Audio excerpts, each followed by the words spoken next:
Un día, mi abuelo me contó una historia que recordaría el resto de mi vida. Yo tenía 11 años, y estaba claro que no era algo para contar a un niño de esa edad. Es una historia con raíces inquietantes y un final morboso. Mi abuelo vivió su comienzo, y yo fui testigo de su final. Nació en España, a finales de los años 20. Cuando todo empezó, tenía 10 años. El pueblo donde nació se perdió en el Maquis. No había mucho tráfico entonces, y menos ahora, que el pueblo está abandonado. No estaba en ninguna carretera importante, ni cerca de ninguna ciudad importante. Era un lugar triste, un lugar donde morían los sueños y las ambiciones de los niños, sofocados por la tradición y el aislamiento casi total. Pero había uno entre ellos que no veía las cosas de la misma manera. Su padre le había destinado, como a muchos otros en el pueblo, a sucederle como bodeguero. Pero el chico soñaba con tocar la flauta en una gran orquesta. Se veía tocando ante cientos de personas en Madrid o Barcelona. Tenía este sueño desde que desenterró una vieja flauta de madera en su desván. Un instrumento tan estropeado que el niño se había asombrado al emitir un sonido la primera vez que sopló en él. Su padre no veía con buenos ojos esta nueva afición, ya que todo el tiempo que su hijo pasaba extrayendo sonidos de su ridículo instrumento era una pérdida de tiempo. En lugar de eso, debería haber aprendido las diversas técnicas para cortar uvas o los métodos para levantar y grapar. Además, ¿cómo podía un artista sin un céntimo cuidar de su padre cuando a éste le alcanzaba inevitablemente la edad? Escondido de la mirada desaprobadora de su padre, el niño empezó a jugar en secreto. Pero en el pueblo, las paredes tenían oídos, y el inconfundible sonido de su flauta no pasaba desapercibido. Así que, cuando le apetecía, dejaba atrás las casitas de piedra y se adentraba en la garriga. Caminaba durante largos trechos, por barrancos y grietas, subiendo y bajando colinas. Solo cuando llegaba a su escondite se detenía, delante de la gran piedra. Era un enorme trozo de roca rojiza, aparentemente colocado allí por una mano gigantesca y divina. El chico se sentaba siempre en el mismo viejo tocón de árbol y tras mirar por encima del hombro, tocaba la flauta sin preocuparse de si alguien le escuchaba o no. Al principio, las notas eran vacilantes. Los sonidos que salían del pequeño instrumento de madera eran estridentes y trémulos. Pero cuanto más se sentaba el niño frente a la piedra, más pasaban los días y mejor tocaba su pequeña flauta. Pronto fue capaz de crear melodías cada vez más complejas. Un día, mientras tocaba como de costumbre, un cuervo negro como la noche se posó en la gran piedra. El niño dejó de tocar y observó al pájaro. Esta vez, el chico tenía público. Empezó a tocar de nuevo y al final de su recital, hizo una reverencia al cuervo antes de marcharse. Mientras en el pueblo se hablaba de guerra civil y desapariciones, el chico pasaba las tardes sentado en el tocón frente a la gran piedra. El cuervo siempre estaba allí para ver el espectáculo. El niño jugaba para él, como si fuera el mismísimo presidente, y pronto un segundo cuervo se posó junto al primero. Luego un tercero, seguido de un cuarto. Al cabo de varias semanas, no menos de 40 cuervos se posaban cada día en la gran piedra.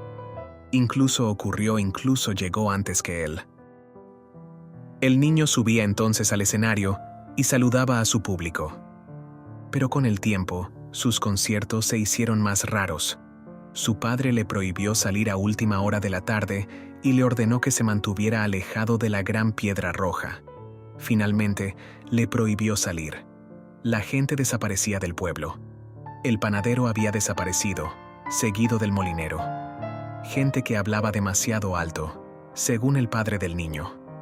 Otros habitantes se habían marchado sin dar explicaciones. Personas respetables, bien establecidas en el pueblo, se marchaban de la noche a la mañana.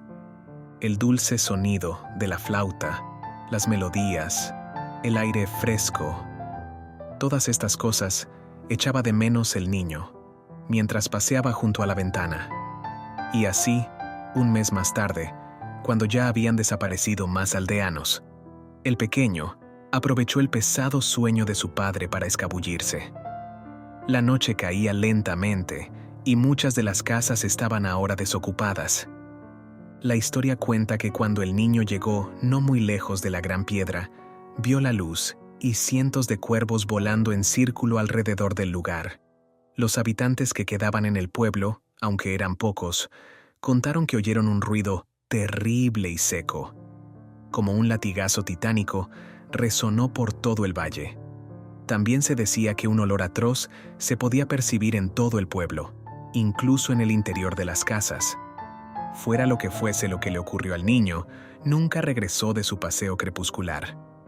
Mi abuelo siempre me aseguró que aquel niño era su hermano, aunque mi padre estaba seguro de que no conocía a ningún tío que hubiera muerto de niño. Y durante mucho tiempo en mi vida, me pregunté por qué me había contado esta historia cuando yo era tan joven. Tal vez fuera una especie de cuento moral, para meterme en la cabeza la idea de no alejarme demasiado de casa. En cualquier caso, surtió efecto. Nunca salía sola por mucho tiempo, y siempre en las cercanías de la propiedad. Después, casi lo olvidé, hasta que murió mi abuelo. Por curiosidad, busqué su pueblo natal.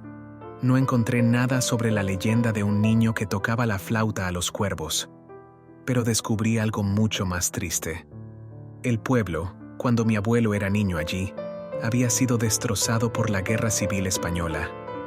Muchos de sus habitantes no apoyaban el régimen de Franco, y algunos incluso lo defendían abiertamente.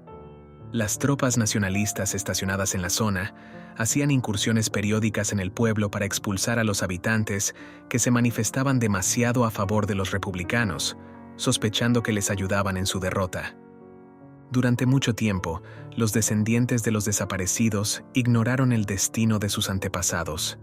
Habían desaparecido sin dejar rastro, llevados por los fascistas. ¿Los habían llevado a campos de concentración? ¿Fueron fusilados?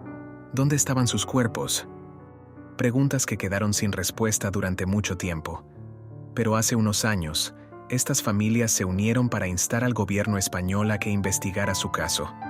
Su búsqueda descubrió una fosa común, no lejos de una enorme piedra roja que contenía 28 cadáveres, la mayoría carbonizados.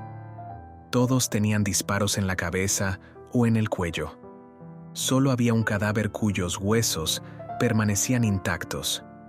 Según los investigadores, había sido asesinado mucho después que los demás, y no había sido quemado como ellos.